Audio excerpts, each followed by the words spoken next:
Bahkan saya mengirimkan uang ke mama, alhamdulillah. Seorang profesor menemani mahasiswanya mencari apa toh, jalan keliling-keliling cari apa toh. Dia Wah. profesor, beliau profesor loh. Saya mau mengundurkan diri, saya tidak sanggup, saya tidak bisa. Irma, kamu kesini mau belajar bahasa Jepang atau mau kuliah? Iya, udah ada. Di beberapa kampus ya. Tapi cuma terbatas sama beberapa kampus. Itu sama berarti. Kayak penelitian aku juga gitu.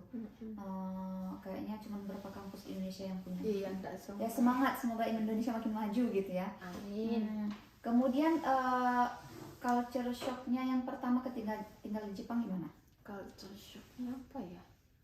Ya banyak sih. Yang pertama apa ya? Tapi lancar semua sepertinya ya Mbak Irma ya. Alhamdulillah lancar.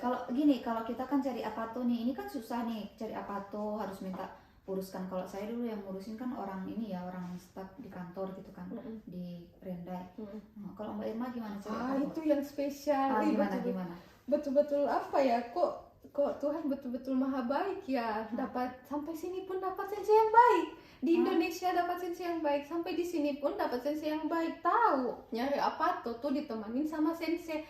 Seorang profesor menemani mahasiswanya mencari apa tuh, jalan keliling-keliling cari apa tuh. Dia profesor, beliau profesor loh. Dan maunya mengurus mahasiswanya yang tidak tahu bahasa Jepang, mencari apa tuh keliling-keliling sambil jalan kaki. Ya Allah, betul baik ya, alhamdulillah dikasih sensei yang baik. Dan masalah terbesar di sini adalah saya sama sekali tidak tahu bahasa Jepang. Pertama kali apa namanya, biasa kan kalau yang lain kan mungkin udah ada dari SMA, SMA ada kan. Atau gini, yang mau kuliah ke Jepang dari S1 sudah persiapan. Ini tidak les bahasa Jepang gitu, karena ada juga teman gitu kan. S1 dulu dia udah ini les bahasa Jepang gitu kan, karena punya cita S2, S3 ke Jepang gitu kan. Jadi kalau Mbak Irma ini yang Zenzen Arimasen. Iya betul. Ini yang lucu betul-betul. Karena enggak pernah terbayang kan, enggak pernah mau bilang saya mau kuliah ke Jepang. Jangankan ke situ, saya enggak berani bermimpi ke situ. Nah, pas tahu kalau ternyata Irma lulus beasiswa ke Jepang, itu baru pergi belajar bahasa Jepang, baru pergi kursus bahasa Jepang. Terus tuh dibayarkan sama, alhamdulillah dikasih biaya buat kursus. Nah tuh saya sampai nangis, ya Allah, hurufnya kayak cacing. Saya bilang Ya emang sulit sih. Jangankan mau baca, ini hurufnya aja beda, bukan huruf romaji. Ya karena agak susah ya kalau ya karena memang kalau bahasa Jepang itu kan ada katakananya, ada hiragananya, terus ada apa? Kanji. Ada sama kanji gitu ya. Kanji. Jadi emang agak susah ya. Mungkin kalau misalnya mahasiswa internasional kayak mahasiswa Cina di sini mungkin agak mudah ya. Karena kanjinya ada mirip-mirip, ada yang kayak serapan gitu ya. Kalau kita yang memang hurufnya itu adalah alfabet agak susah ya. Dengan di umur kita yang sudah segini dan baru mulai mau belajar gitu ya. Makanya saya bilang pas lulus baru betul-betul belajar dari nol. Saya sampai ya Allah, yang lucu tuh kan saya nggak pernah nyangka kalau bakalan lulus. Saya tuh bilang nggak bakalan lulus juga, ya udahlah daftar aja, ikuti aja maunya si bapak nih, si beliau nih suruh daftar. Ya udahlah, entar juga nggak bakalan lulus kok. Tahu-tahunya ternyata lulus. Nah di situ pada saat itu baru betul-betul mau mulai dari nol, karena betul-betul jangankan gimana saya nanti hidup ini di Jepang, modelnya kayak gini, baru mulai belajar setelah tahu lulus beasiswa. Waktunya kan mepet. Saya sampai bilang kayak gini sama beliau kan, saya mau mengundurkan diri, saya tidak sanggup, saya tidak bisa. Sama beliau. Dan disitulah konflik di situ. Beliau bilang gini, Irma, ya udahlah, kalau memang kamu mau mengundurkan diri, konsekuensinya adalah nama saya rusak, mungkin tidak apa-apa buat saya, tidak apa-apa buat saya kalau kamu mengundurkan diri. Mungkin apa namanya,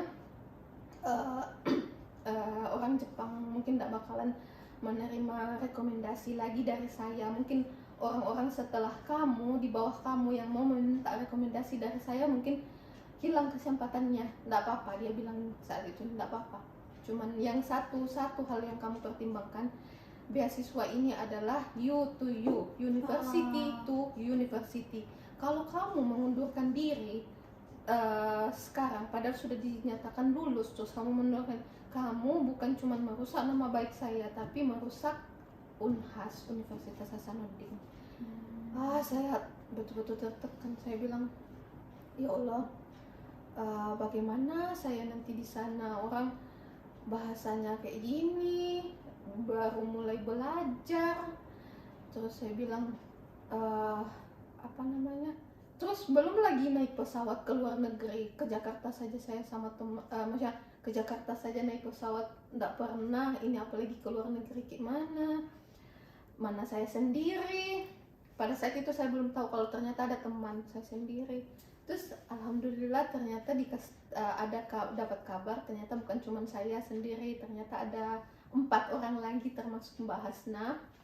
Dan akhirnya bareng-bareng ya, kita ketemu di Jakarta gitu ya. Dosen tuh bilang, Irma, kemarin kamu bilang kamu takut naik pesawat sendiri ke Jepang. Ini sekarang Tuhan kirimkan kamu teman, ada 4 orang lagi, kalian bakalan ketemu di Jakarta. Terus kamu bilang kemarin apa? Nanti di Jepang kamu ndak ada teman. Terus kemarin pas kursus bahasa Jepang kan ketemu ternyata ada orang dari Makassar. Terus apalagi sekarang yang kamu khawatirkan? Tuhan kayaknya semua kekhawatiran kamu yang kamu bilang, saya takut naik pesawat apalagi ke luar negeri, terus Tuhan kirimkan teman, terus dibilang nanti di Jepang nanti tidak ada teman, itu ada teman di sana. Jadi ya sudahlah, saya cuma mikirnya ya jadi kalau misalnya saya mundur karena saya takut, saya egois, maksudnya bukan ini yang saya mau loh Tuhan, kenapa malah dikasih ini? Saya tuh mintanya sama Tuhan tuh dikasih jodoh atau kerjaan, kenapa malah yang duluannya yang beasiswa, kenapa yang tidak pernah saya duga-duga, yang awalnya saya bilang tidak mungkin juga lulus, ternyata kok malah itu, ya Allah. Saya bilang tadi dikasih Bapak ada 3 pilihan cuman 3 jalan, kalau kamu mau keluar cuman ada 3 jalan. Terus Mbak Irma doanya yang 2 ini? Doanya pertama jodoh, kedua kerjaan, terakhir yang sekolah ini. Terus yang di Allah kasih yang sekolah gitu ya? Ternyata yang saya sepelekan, yang saya bilang tidak mungkin, ternyata itu yang maju, yang akhirnya yang jelas di nomor 1, akhirnya mundur ke belakang dan akhirnya dah.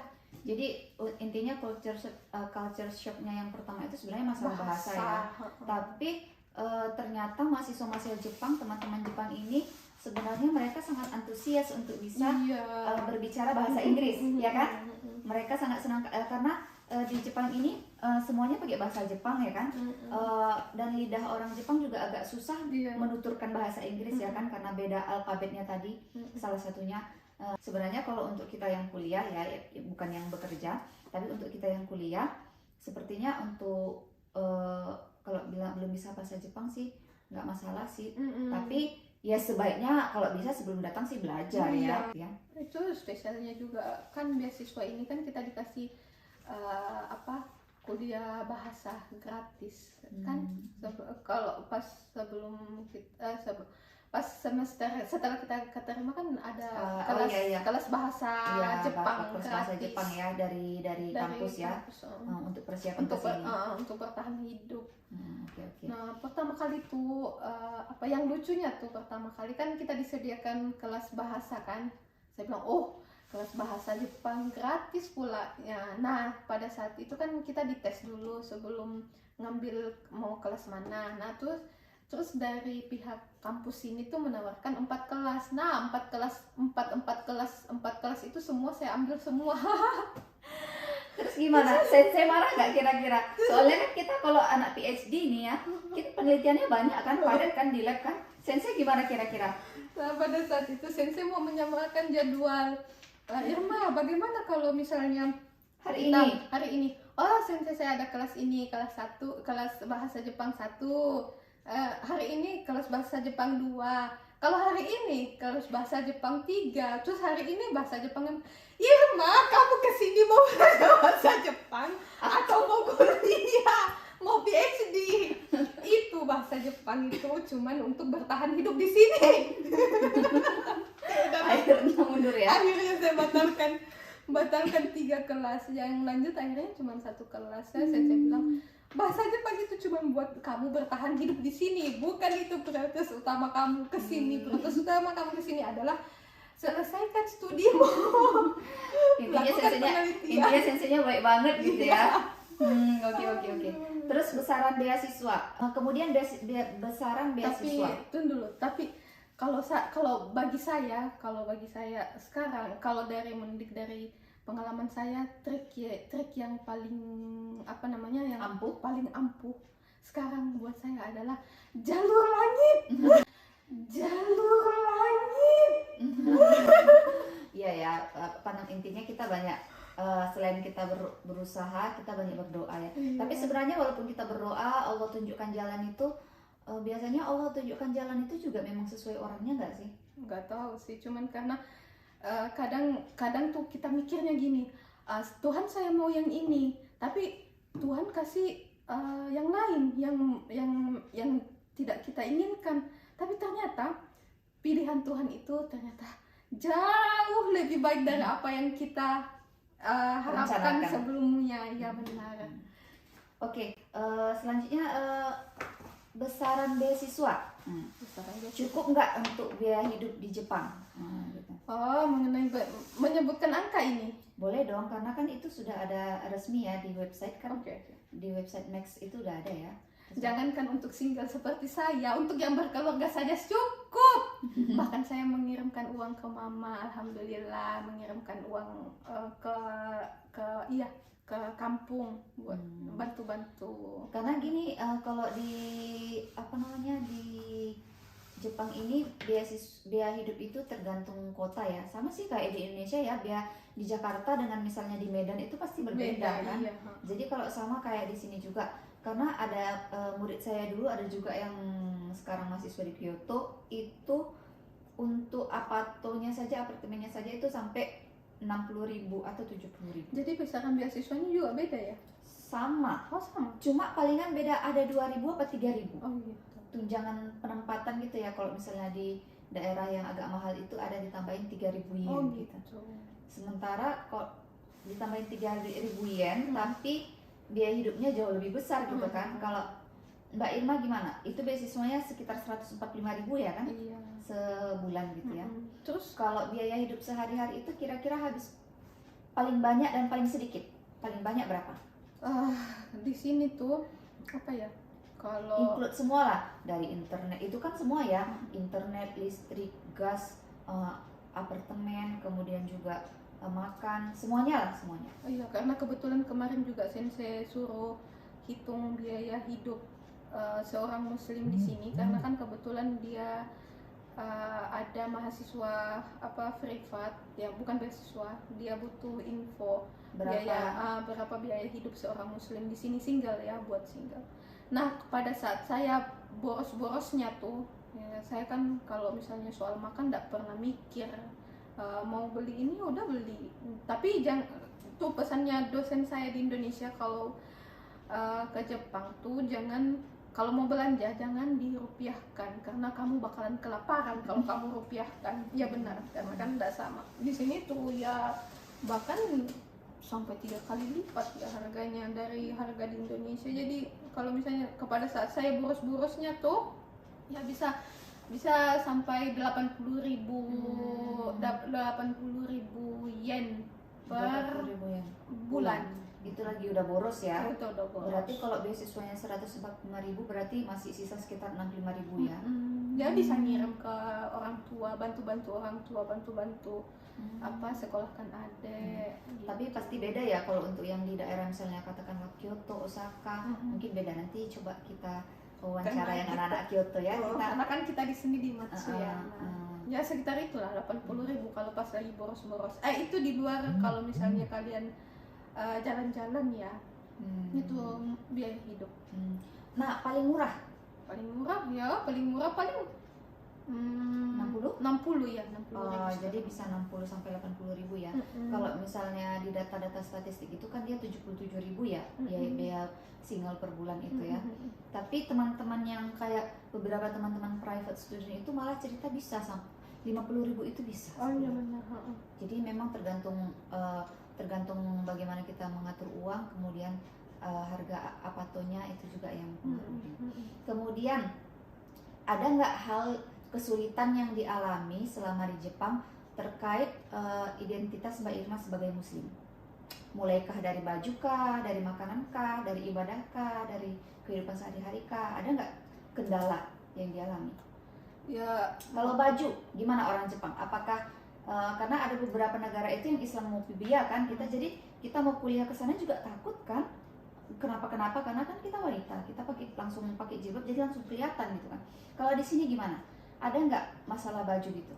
Saya rasa sih nggak ada masalah sih, karena sepanjang saya di sini tuh orang Jepang betul-betul menghargai. Bahkan kalau misalnya saja saya mau sholat kan, kebetulan misalnya kalau pas lagi sibuk-sibuknya tuh ya saya mau sholat aja di ruangan, tinggal gelar sajadah, sholat di situ. Bahkan pernah pertama kali datang tuh kan apatonya kan agak jauh, sebelum sensei carikan apato yang dekat. Tuh saya bilang sama sensei saya mau sholatnya di mana. Bahkan sensei tunjukkan, oh iya Irma, kamu bisa sholat di sini, ada kayak semacam ruangan rahasia, bukan ruangan rahasia sih, sensei cuman yang tidak dipakai gitu ya, yang jarang dipakai, cuman sensei istilahkan saja kayak gitu, ada katanya ruangan rahasia di sini, jadi kamu bisa sholat di sini. Karena sensei suka bercanda juga ya suka bercanda, dia tuh cuman jarang dipakai karena kan dia bilang kalau misalnya nanti kalau di sini nanti mahasiswa keluar masuk kamu jadi terganggu juga. Jadi dia siapkan, cuman lama kelamaan tuh karena kan capek juga tiap mau sholat harus ke ruangan rahasianya sensei. Jadi saya sholat di ruangan, kadang kalau misalnya buru-buru, jadi kebetulan saya minta sensei tanya, ya mau duduk di mana? Oh iya, saya mau duduk di sudut, terus saya sesuaikan dengan arah kiblat, jadi saya tidak perlu mengganggu orang kan, kalau misalnya mau sholat tidak perlu mengganggu mahasiswa yang lain. Jadi saya pilih tempat di sudut yang menghadap ke kiblatnya, menghadap ke jendela, di sisinya menghadap ke jendela, jadi itu memudahkan untuk sholat. Jadi saya pernah dapat saya sholat di situ dan nggak masalah dia langsung. Kalau makanan gimana? Makanan ya enggak ada masalah juga sih, karena kalau misalnya saya kan alhamdulillah, kalau teman-teman bilang pemakan segala, cuman yang paling penting adalah yang penting halal. Dan di Jepang tuh yang paling bagus karena kita mempunyai punya aplikasi halal Japan. Kalau misalnya kita enggak bisa baca kanji atau tinggal bayar aplikasinya ya, tinggal di apa? Scan barcode. Oh, ini halal. Jadi nggak terlalu susah ya, nggak seperti yang dibayangkan. Dan kadang juga sensei betul-betul menghargai kan, kalau misalnya ada pesta lab atau ada makan-makan kan di lab biasanya. Nah sensei tuh kadang nanya, bilang Irma bisa makan ini kan? Oh ya, pernah ditanya sama sensei, Irma bisa makan ayam kan? Bisa sensei. Terus jadi nanti kalau kita mau pesan ayam, Irma bisa makan kan? Iya sensei, tapi itu harus ada label halal. Nah sensei nanya, label halal itu seperti apa? Ya udah dijelaskan aja, label halal itu ada. Susah ternyata gitu. Ada. Oh iya, akhirnya sensei ngerti. Oh gitu. Jadi lagian juga sekarang di Gyomu, di beberapa supermarket kan sudah menyediakan halal food. Jadi kayaknya Jepang sekarang udah mulai terbuka mengenai makanan halal. Jadi kadang di supermarket Gyomu Supa atau di mana sudah ada kok tersedia yang makanan halal. Jadi enggak masalah. Jadi kita pilih aja ya, kalau kita mau menjaga berarti cari yang halal. Insya Allah yang halal. Karena orang Jepang sudah sangat menghargai. Lagian Kalau menurut saya sih, mau dimanapun kita, misalnya mau di negeri apa itu pesannya pernah saya baca itu yang kisah apa, menemukan pelacur di mana, di Arab, terus yang ke negeri kafir, ke negeri apa itu, Iya. dia enggak Jadi temukan. kita menemukan apa yang kita cari. Iya ya. benar itu. Betul, Jadi betul. mau dimanapun, kalau misalnya kalian mencari hal-hal yang baik, itu juga yang kalian dapat. Jadi kalau misal mau di negara yang paling apa soleh sekalipun, kalau misalnya yang kalian cari itu hal-hal yang buruk, itu juga yang kalian dapat. Iya, betul. Pesannya siapa itu ya, lupa Iya, aja. itulah pesan itulah. Pokoknya Ya. itu bagus ya. Siap. Ya. Oke, terima kasih Mbak Irma atas sharingnya kali ini. Jadi teman-teman, karena kita tadi ceritanya mudah-mudah terus ya kan, nanti teman-teman malah ngiranya mudah sekali jalannya. Jangan ya, nanti teman-teman juga kecewa takutnya. Tapi dalam proses seleksi ini juga kita kan ada interview ya. Ya, ada interview.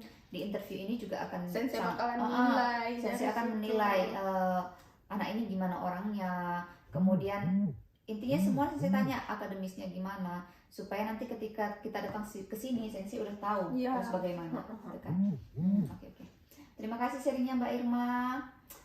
Semoga bisa menginspirasi teman-teman. Assalamualaikum warahmatullahi wabarakatuh.